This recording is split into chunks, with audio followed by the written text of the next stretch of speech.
by Royce Unchained, presented by our friends at Summit Orthopedics. If you are dealing with any kind of pain, not emotional pain from Minnesota sports, but like physical pain, back, neck, spine, elbows, you name it, Summit Orthopedics can help. They also have walk-in urgent care 7 days a week and no referrals needed, same-day appointments, 25 locations across the Twin Cities and greater Minnesota, summitortho.com. And now we turn it over to our training camp correspondents, Judd Zolgad and Patrick Royce, going to tell us all the things that are happening day one of Vikings training camp.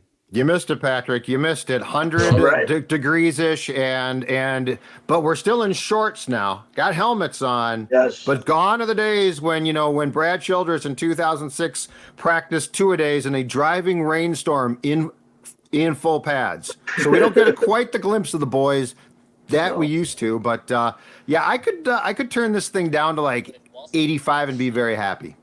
Okay, I got to ask you a big question. I'm one of the, it's too bad they left Mankato guys. Is there any mingling with the fans for the media? What I liked is we got to mingle with the fans and see what they were going, and we'd walk over there and see them at the bar or two later on. And I like to see who are the dummies who are showing up for this thing, right? That's what I like to see. Now, they're kind of like, we're walking around when I'm about that, they've been walking around the edges, and then you're in an area where they aren't in. You don't get to mingle with the customers, do you, anymore? No. In fact, we park in a special place. The fans park way on those back fields. The fans are in those stands that are at the end now. That's it. We have to go seek the fans out. Where before, you're right. You would walk out and see the fans. Now here's the controversy. Here's the Royce hook to this training camp, and I don't think it's going to change.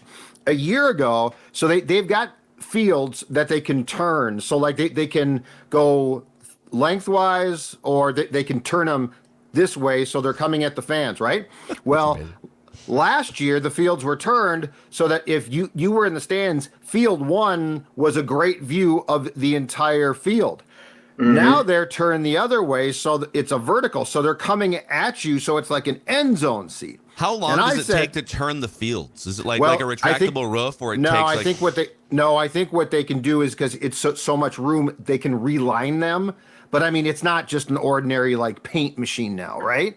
But the fact is, they're going to be vertical now, so they're coming at you. So it's now like if you paid, you have end zone seats, Pat, not 50-yard line seats.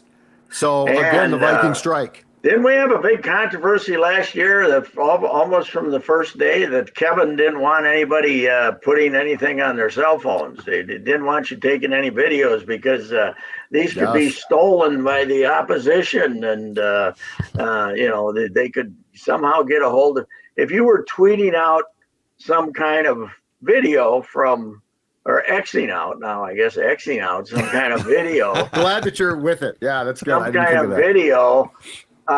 You could be hurting our chances to go to the Super Bowl, right? Is that still?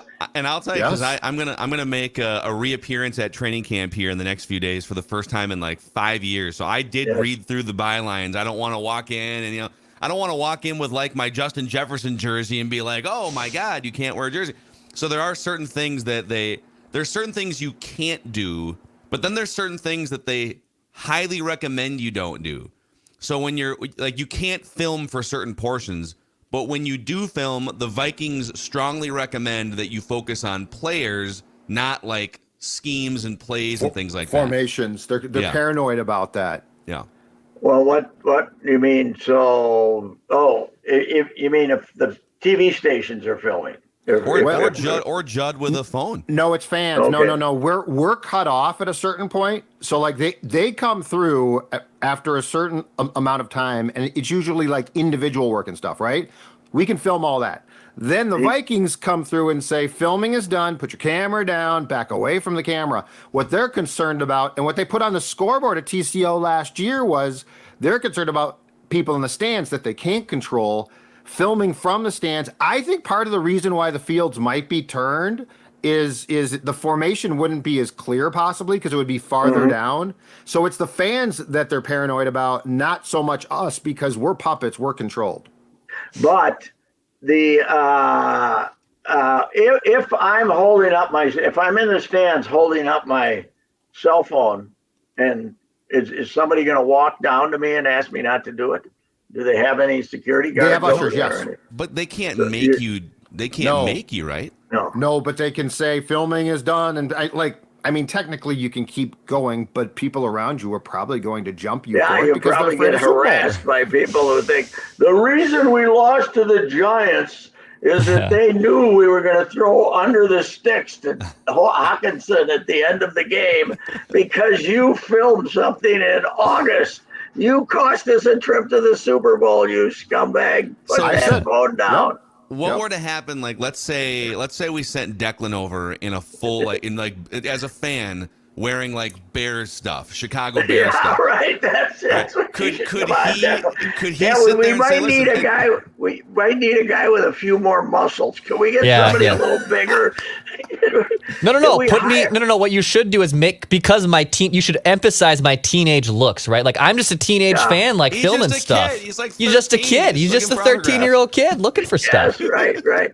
No, what we should do is somehow hire a guy, a big, guy who looks like George Wendt did on the in the old, but he couldn't really show his Bear paraphernalia until he got in the stands, right? As he was walking in.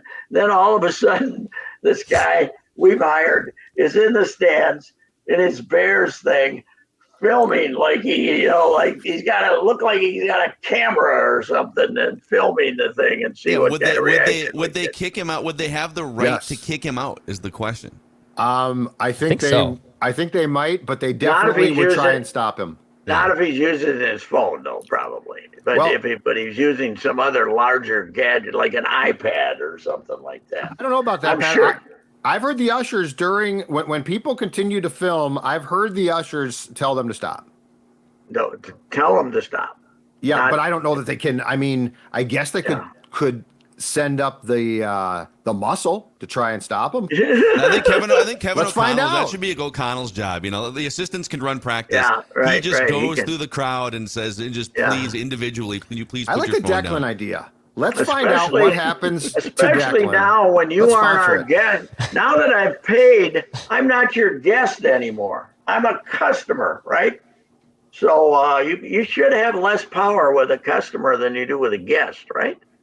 Let's bring back Rami and get all of his Bears gear that he has just loaded in. They won't kick out that guy. Good luck kicking out Rami. No way.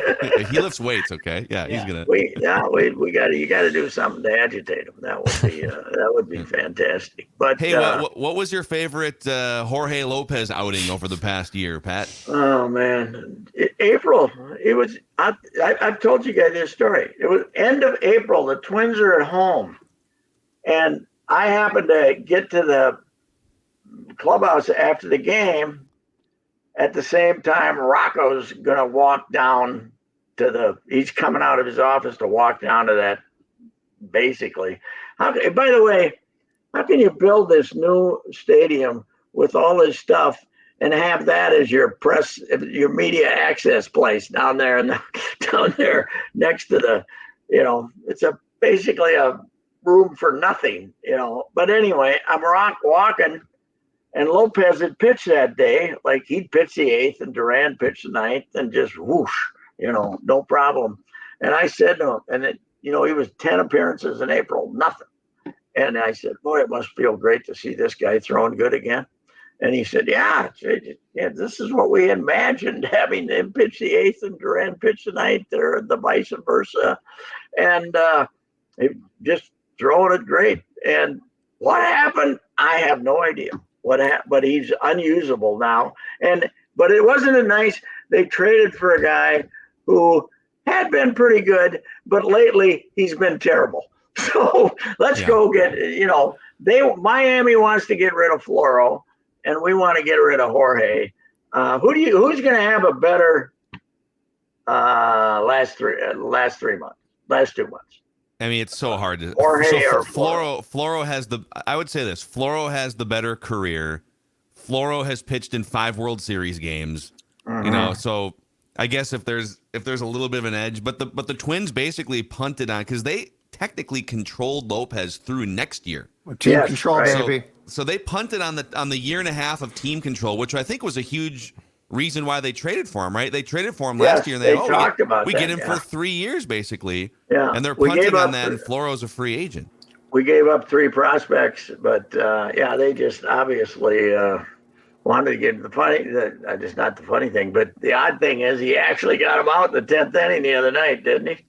Jorge finally got somehow. I don't know if they hit rockets, and I wasn't watching, but didn't you say, Pat, that the thing before he went on the mental health list was he disappeared or they couldn't find him? Oh, he didn't show up at the park when he was supposed to, and they had to go and find out what was going on. They were worried enough to send, to go and, to send somebody to go check on him, and he was just late. It was just late, but they were worried enough about him that it was because he wasn't there when he was supposed to be. So I believe I don't know if this factors into, but I believe he's originally from Puerto Rico, Jorge Lopez. Yes. So I don't know, maybe being in Miami close to Puerto Rico, is there a family angle? He's obviously got some issues, and I think it was didn't they kind of appear and start talking about him last year that he was having a hard time with the adjustment of family or something. Maybe but Miami should be good for him. He's got Louis. Put him next to put him in the locker next to Louis, and maybe Louis can cure him. But I mean, I'm not. They probably even with the control, they weren't going to keep him. So you might as well take the guy that's going to be a free agent and see what happens. Somebody that's usable anyway. But this can't be it. There's got to be more, right? There's got to be more coming relief pitching wise, I would think. And so who goes? An outfielder? We'll find out. One of the left-handed outfielders. Larnach, Kepler. Wallner's probably ahead of Larnach now. Would you sell high on Wallner? If somebody wanted to give me something for him, I think I would. I'd still rather trade Kepler, but he's been. Trouble is, Kepler's been playing so good for the last 2 weeks, and everything you hear is that Falvey still sees a really good player there for some reason, and so they probably won't trade Kepler. I know what they got, but they only have an option on him that's pretty expensive, right? What's the number? I think it's like 10. I think it's 10. So it's actually not. That's not bad. It's not bad. 10 it's a team option. Is Jorge's about the same? Is Jorge's arbitration. So is he? No, I thought. You're talking about. I thought you meant Lopez. You're talking about not Polanco. Polanco. He's about. It's like the same contract, I believe. Mm-hmm. I think those guys signed the same contract. They're getting Buxton back from paternity leave, I would assume, and Jorge is going to be there Friday. Jorge was on the plane. Is going to be on the plane today to Kansas City. Okay. So they got to get rid of 2 guys, right? One of them will be obviously Larnach, but one of their guys who's been here all year is going to have to go, right? By the way, it's 10 million for each of them next year, but then Polanco also has a second team option in 2025 for 12 million. I would think that they don't have to let either of them walk if they still think Kepler's if Kepler keeps playing like he did now for the rest of the season, which I would doubt, then you can pick up his option, and you can pick up Jorge's anyway, even though you think you have a glut of middle infielders and infielders. A lot of it depends upon how he plays third, right? If he can play it or not, right? Because then you can move Royce Lewis to the outfield as a right-handed hitting. Not center. We don't want him playing center because he might kill himself. But you can wouldn't be bad to have Royce Lewis as a right-handed hitting outfielder either. We should put that NASCAR like 20 years ago after Dale Earnhardt and some other ones, they replaced the hard wall with a wall that absorbs 220-mile-an-hour cars with no damage. That's what we need at Target Field for Buxton, for Lewis. It is easy to get on the fellas about all the injuries they've had and all the last couple of years and everything.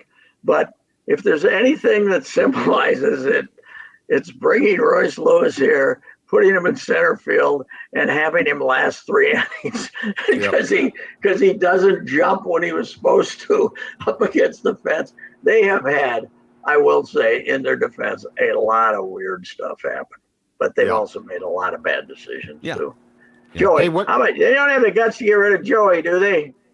They should. God. I mean, He's terrible. God, he doesn't. He just strikes out now all the time. He gets a home run every once in a while, and we act like, oh, that's what he's here for. Well, why are we surprised by that? Like this is exactly who he is. Just like, end That's right. Oh God, he strikes out a lot. Hits a home run once in a while. Just end it. Yes.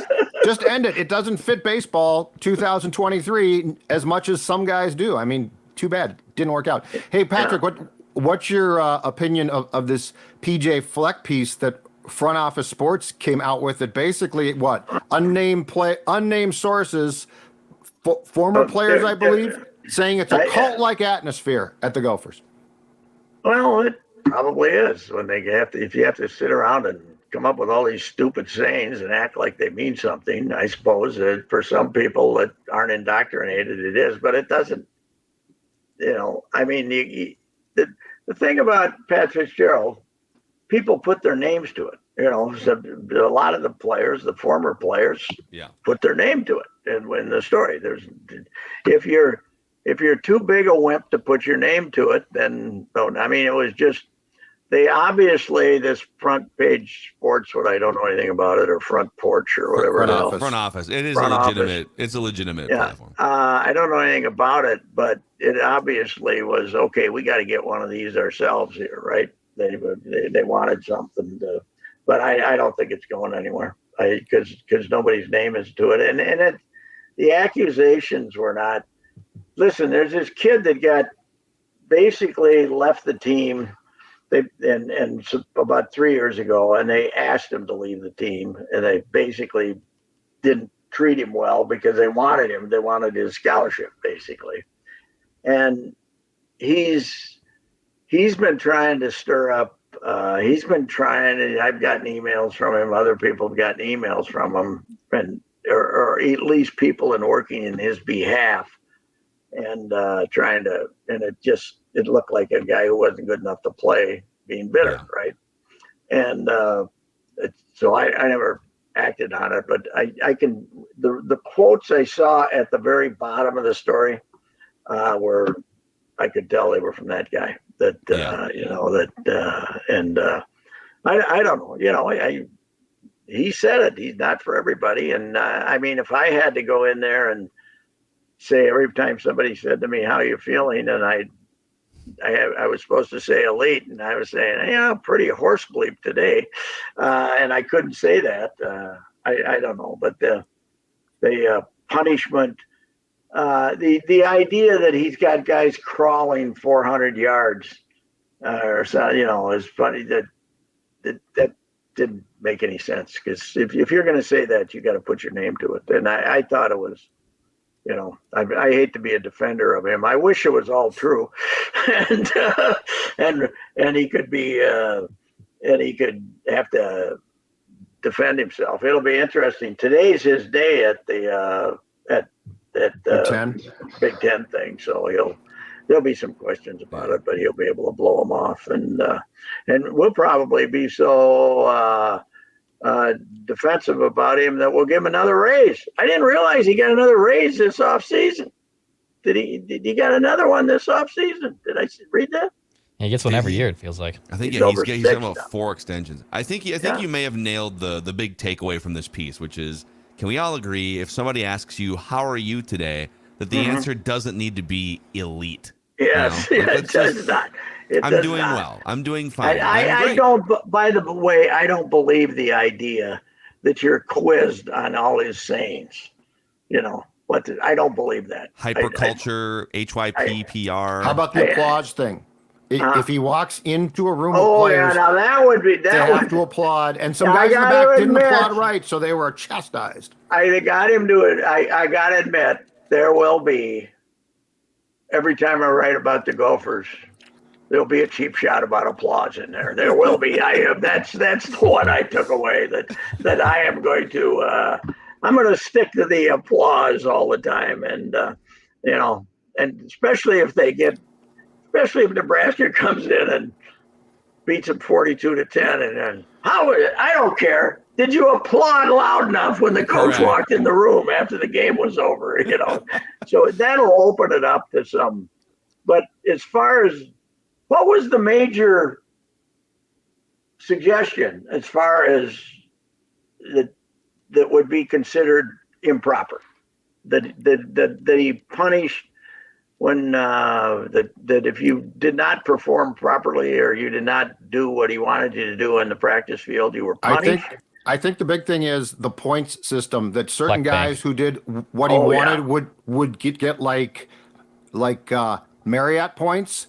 And so if they did like if they failed a test then or something, they got popped for sure. I'm sure they still marijuana test there, even though it's legal. Yeah. So if they got popped for marijuana, they wouldn't do anything to it. That's X amount of points. Yeah. So I think that's the main. I mean, isn't that kind of like like the Buckeyes? If you do something good at practice, you get a Buckeye on your helmet. Yeah. I don't. Points. I don't think they should do fleck faces on the back of the Gophers helmet.